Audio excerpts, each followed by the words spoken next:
I'd like to welcome the champion of the 2025 Valero Texas Open, Brian Harman, to the media center here. Brian, could we just get some opening thoughts? Fourth career win on the PGA Tour. I had to wait a long time in between my second and third. Didn't have to wait quite as long this time, but it's been playing some really good golf. My scores haven't showed it, but I've been feeling like it was right there. So to have it pop this week and be in good form, for some big stuff coming up is really awesome. 3 over today, so probably not exactly right. how you envisioned it. Could we kind of get a look into your mentality today and grinding, making sure that you came out? Yeah, just, having a little bit of experience and knowing that score was kind of a relative thing today. It was more, kind of a game of attrition.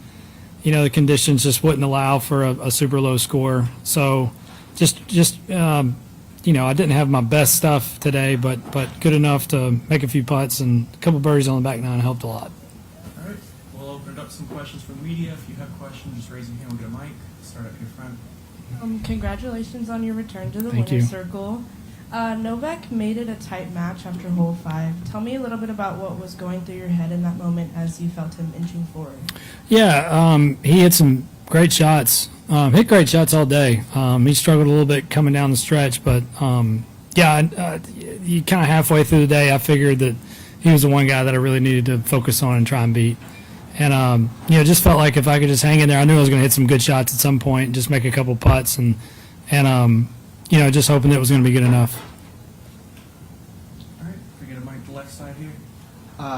You mentioned it was really tough out there, a battle of attrition, or just trying to overcoming the elements. When you have to shift your mind to that type of mentality, where you have to grind it out, would you just explain what that's like to kind of change your focus? Yeah, it's really hard, especially the first 2 days I was playing such good golf, and it was just aiming at everything and making a ton of putts and having a lot of fun, and then all of a sudden the weather flips, and not only does the weather flips, but the wind's coming from a totally different direction. I was actually looking at the scoreboard on 18. My day 1 drive 330, day 2 drive 320, day 3 255, day 4 248 or whatever it was. So it's a completely different golf course, but having a little bit of experience around here, like I talked about, I've seen this place play really hard, and just knowing that there wasn't going to be a low score out there today. And move the middle, Chris. Brian, you mentioned earlier in the week that you maybe took a little bit of too much time off after the President's Cup, and that your game wasn't where you wanted it to be coming into the season. Are you back now? Is your game back to where you want it to be, or do you still have a ways to go? Obviously, this week went great. There's still some stuff that I haven't been driving it quite as well as I'd like to when you're thinking about trying to win majors and stuff like that. But super pleased with the way I played this week. Really putted well, which is something that's been missing a little bit the last year or so. Just haven't been making like those mid-range putts, hitting good iron shots in. You end up with 10 to 20 feet a lot. Just haven't been making a lot of those, and putted those really nice this week. You mentioned that it wasn't your best stuff today. What did today teach you about competing, even when you don't have your fastball, so to speak? Well, I've had to learn that lesson the hard way with a bunch of failures, across my career, where you look back at a tournament and you're like, gosh, if I could have just kept my cool for a little bit longer, if I could have just hung in there for a little bit longer, man, maybe I could have made a run.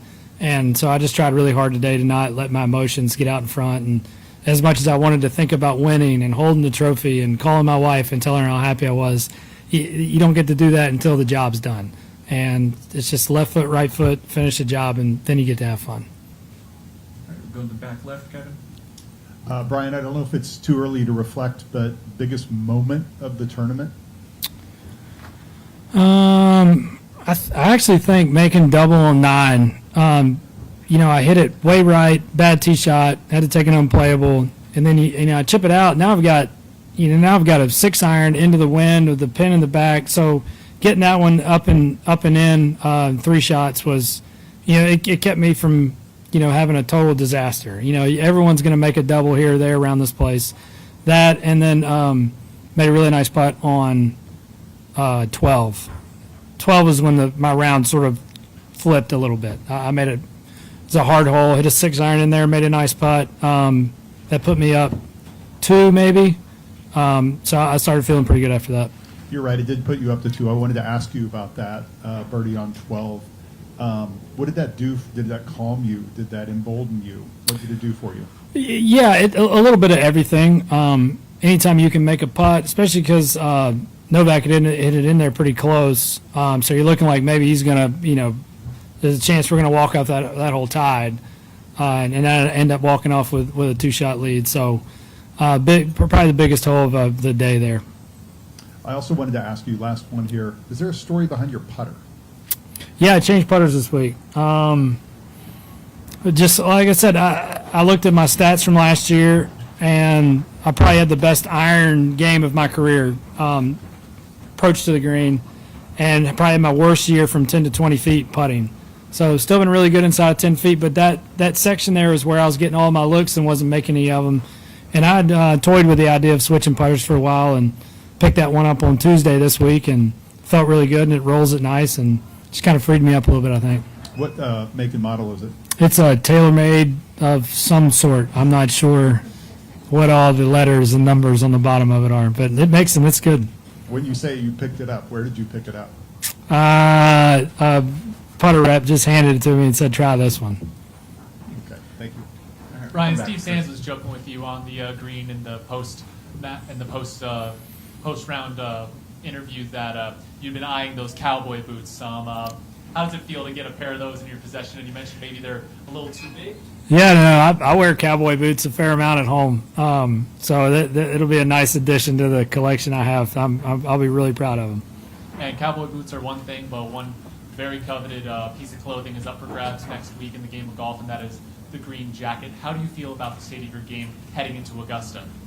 Yeah, just knowing that there's some good golf left in there. You know, I'm 38. I'm not 25 anymore. I know that I'm getting, a little grayer. So, you start looking at like, man, how many more chances do I have at Augusta? How many more chances do I have at a U.S. Open and all the things that you want to do? But just knowing that I can come out here in tough conditions and play well as an older veteran on tour, like, makes me feel good about next week.